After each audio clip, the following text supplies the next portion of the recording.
बिस्मिल्लाहिर्रहमानिर्रहीम। अस्सलाम वालेकुम। मुहब्बे वतन पाकिस्तानियों, हमारी ये जो कौम है ये बड़ी जालिम और जाहिल है। आपसे गुजारिश ये है कि ये वीडियो इम्पॉर्टेंट है, इसको एंड तक ज़रूर देखें और आगे भी शेयर करें। मुहब्बे वतन पाकिस्तानियों, आप जानते हैं खान साहब ने ये पार्टी जो पीटीआई है ये 1996 में बनाई और 22 साल जद्दोजहद की। 2018 में फाइनली खान साहब जो हैं वो वज़ीर आज़म बने। इन 22 सालों में खान साहब को बड़ी मुश्किलात पेश आई, जिसमें आप 2002 का इलेक्शन उठा के देख लें, खान साहब के पास कैंपेन के लिए पैसे नहीं थे। इलेक्शन की कैंपेन के लिए खान साहब ने अपनी गाड़ी भेजी।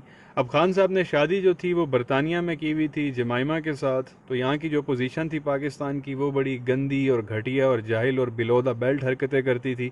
जमाइमा को जो है वो यहूदी करार दे दिया, यहूदी साजिश करार दे दिया और गंदे और घटिया तरीन बिलो द बेल्ट जमाइमा पे इन लोगों ने इल्ज़ाम लगाए जो सिर्फ एक कंजर और दल्ला बंदा लगा सकता, दूसरा बंदे का ये इस तरह के काम नहीं करता। लगा दिए वो। फिर जमाइमा ने कहा जी मैंने तो यहाँ पे रहना नहीं है। जमाइमा के ऊपर जो है वो टाइलों का ये स्मगलिंग के केस बना दिए गए और उसको यहूदी करार दे दिया इन लोगों ने। हालांकि जमाइमा वहाँ से मुसलमान होकर पाकिस्तान आई, उन्होंने इस्लाम को पढ़ा, उसमें मास्टर्स किया, इस्लाम को जाना। और इस्लाम ये कहता है कि जब कोई बंदा मुसलमान हो तो आप उसको वेलकम करें, उसको खुशामदीद कहें। लेकिन हमारे जो यहाँ के उस वक्त डिविए थे, मुल्ला बने हुए ये डीज़ल, इसने कहा जी ये यहूदियों की साजिश है। और वो मतलब इतना उसको परेशान किया कि आप अंदाज़ा भी नहीं लगा सकते।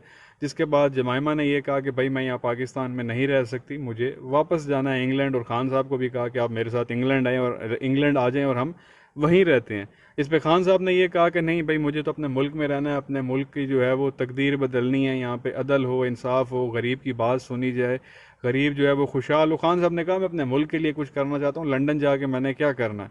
तो वो इस बात के ऊपर दोनों का जो है वो इख्तलाफ हुआ। जमाइमा यहाँ नहीं रहना चाहती थी, खान साहब लंदन नहीं रहना चाहते थे। खान साहब ने कहा मैंने अपने मुल्क के लिए कुछ करना है।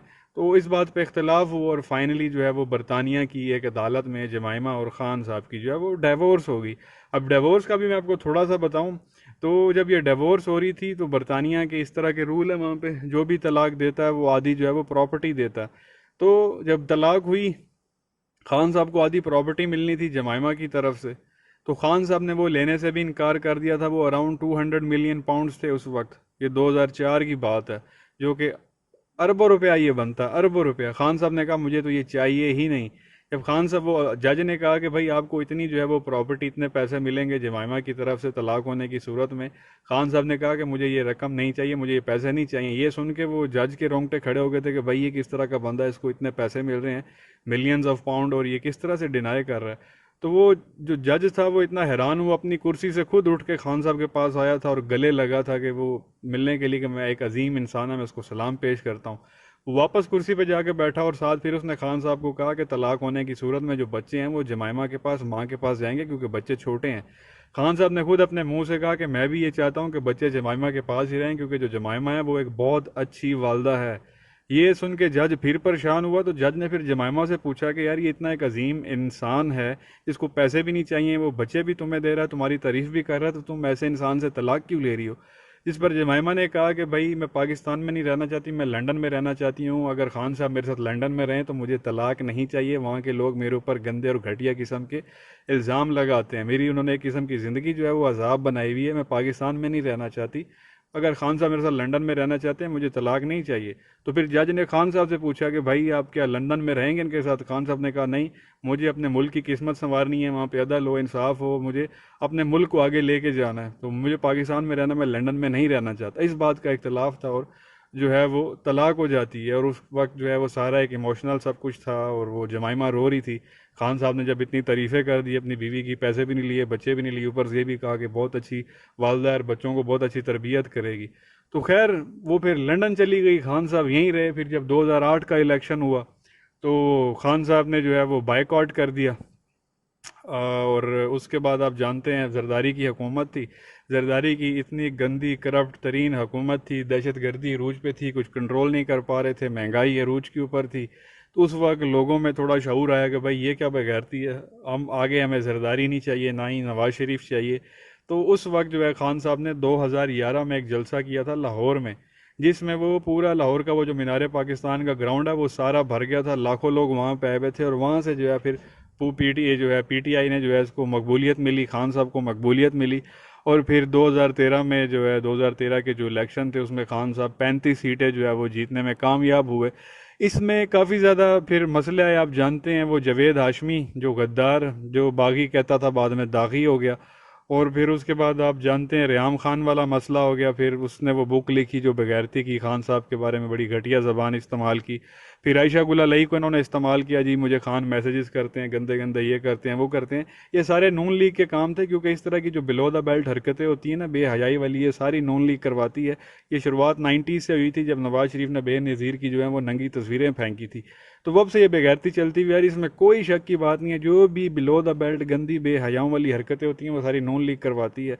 और आप खुद ही देख लें, वो जो मरियम कहती है जी मेरे पास वीडियोस मौजूद है मैं लीक कर दूंगी, तो फिर आप वहीं से अंदाज़ा लगा लें ये नून लीग नहीं है, ये नंगी लीग है। ये इस तरह की हरकतें ये लोग करते हैं। फिर 2018 में जो है फाइनली खान साहब जो है वज़ीर आज़म बने, 22 साल की जद्दोजहद के बाद।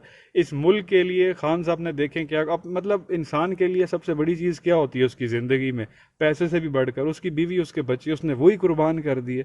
2 बेटे और बीवी, और वो भी इतना प्यार और मोहब्बत और सारा कुछ। और उसके बाद भी खान साहब ने कहा जी मैंने तो यहाँ पे रहना, वहाँ नहीं जाना। बीवी और वो बच्चे कुर्बान कर दिए, कहा ठीक है लेके चले जाओ।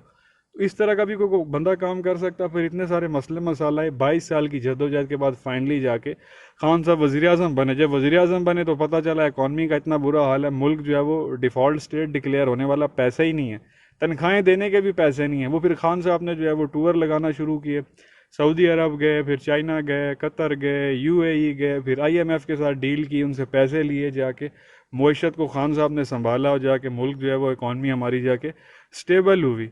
अब इतना सारा कुछ किया। खान साहब इतने अक्सर परेशान होते थे, कहते थे यार मैं जब रात को घर आता हूँ तो काम करके, जब ये वज़ीर आज़म बन गए उन्होंने कहा मैं इतना नहीं होता टाइम के, इतना मैं थक जाता हूँ कि मोबाइल उठा, इतना थक जाता हूँ, मेरे इतनी नहीं हिम्मत होती कि मैं मोबाइल उठा के व्हाट्सएप के मैसेजेस पढ़ लूँ जो सारे दिन के आए हुए होते हैं और किसी को मैं रिप्लाई कर सकूँ।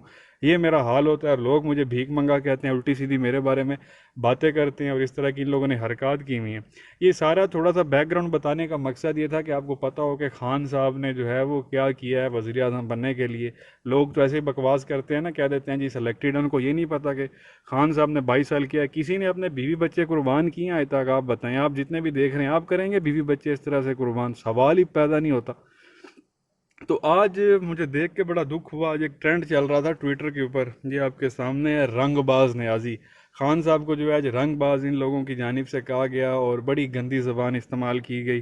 थग्स ऑफ पाकिस्तान का नाम दिया गया खान साहब को, जिसने 22 साल जद्दोजहद की।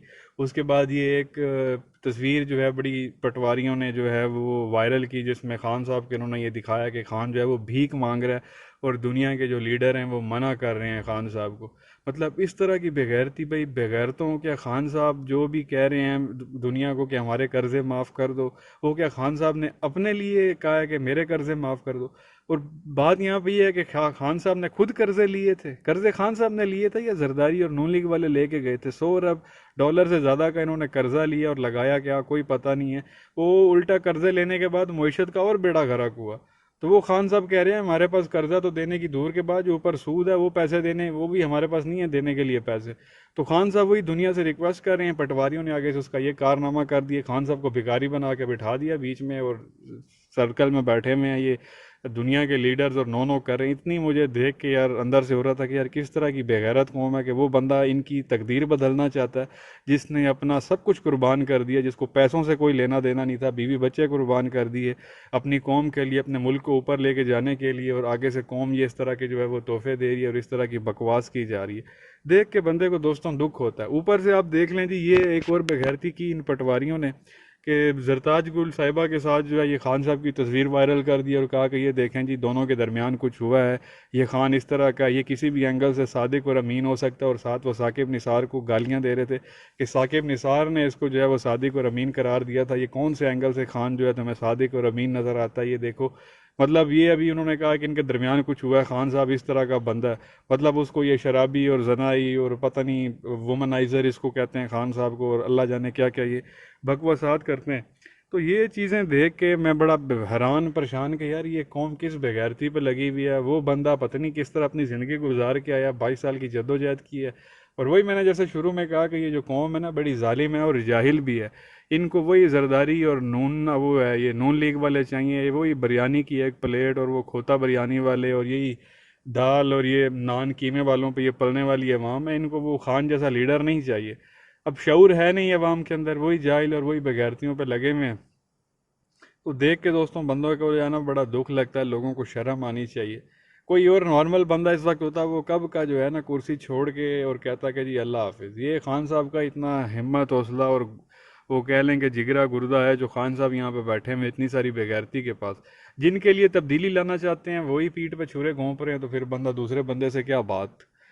तो ये दोस्तों थोड़ा सा आपको बैकग्राउंड और बताना था कि ये कौम किस तरह की हरकतों पे लगी हुई है। खुदा का वास्ता है अभी भी बाज आ जाओ। अगर खान चला गया और ये नूरे मुरे तुम लोगों के ऊपर आके बैठ गए, आगे वो नंगी लीग की सरदार आएगी मरियम जो लोगों की वीडियोस बनाएगी, आगे अभी भी उसके पास हैं। और इधर से है पीपल्स पार्टी की तरफ से बिल्लो खुसरी, जिसको कुछ पता ही नहीं है। वो बस मैंने जैसा उस दिन भी कहा कि वो भुट्टो बनने के चक्कर में जरदारी भी सही तरह नहीं बन सका, आधा तीतर और आधा बटेरा, ना उसको आगे का पता ना पीछे का पता। ये आपके हुक्मरान बन गए, आपके मुल्क का अल्लाह हाफिज़ हो जाएगा। खुदा का वास्ता है को अक्ल को हाथ मारें, देखें कौन सा बंदा ठीक है कौन सा गलत है, किसने गलतियाँ की हुई हैं।